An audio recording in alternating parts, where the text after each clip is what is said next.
मथुरा में शाही ईदगाह मस्जिद और श्री कृष्ण जन्मभूमि विवाद लगातार तूल पकड़ता जा रहा है। मथुरा कोर्ट से लेकर सुप्रीम कोर्ट तक देश की तमाम अदालतों में इससे जुड़े मुकदमों पर सुनवाई हो रही है और आज सुप्रीम कोर्ट ने एक मामले की सुनवाई करते हुए हिंदू पक्ष को जोरदार झटका दिया है। मथुरा की शाही ईदगाह मस्जिद को लेकर सुप्रीम कोर्ट में एक याचिका दायर की गई थी, जिसमें मांग ये की गई थी कि मथुरा की शाही ईदगाह मस्जिद को कृष्ण जन्मभूमि के रूप में मान्यता दे दी जाए।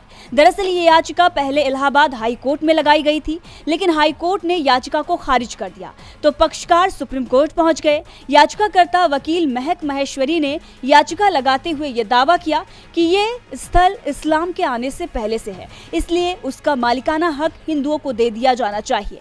लेकिन कोर्ट ने कहा कि इस मामले में जनहित याचिका की कोई आवश्यकता नहीं है। याचिकाकर्ता ने 12 अक्टूबर 1968 को हुए समझौते पर भी सवाल उठाया था।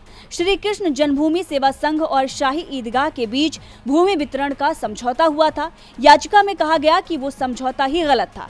श्री कृष्ण जन्मभूमि सेवा संघ को यह समझौता करने का अधिकार ही नहीं था। दरअसल इस समझौते के बाद मान लिया गया था कि मथुरा में श्री कृष्ण जन्मभूमि और शाही ईदगाह मस्जिद का विवाद सुलझ गया है। समझौते के लिए मुस्लिम पक्ष ने मस्जिद की कुछ जमीन भी मंदिर को सौंप दी थी, लेकिन अब ये विवाद फिर से खड़ा हो गया है। याचिका के जरिए मस्जिद की जमीन पर दावा किया जा रहा था और मस्जिद में पूजा का अधिकार मांगा गया था, लेकिन सुप्रीम कोर्ट ने साफ कह दिया है कि हम सुनवाई के इच्छुक नहीं हैं। कोर्ट ने इलाहाबाद हाई कोर्ट के फैसले पर भी टिप्पणी करते हुए कहा कि हाई कोर्ट का फैसला सही था और सुप्रीम कोर्ट ने ये कहते हुए हिंदू पक्ष की याचिका को खारिज कर दिया।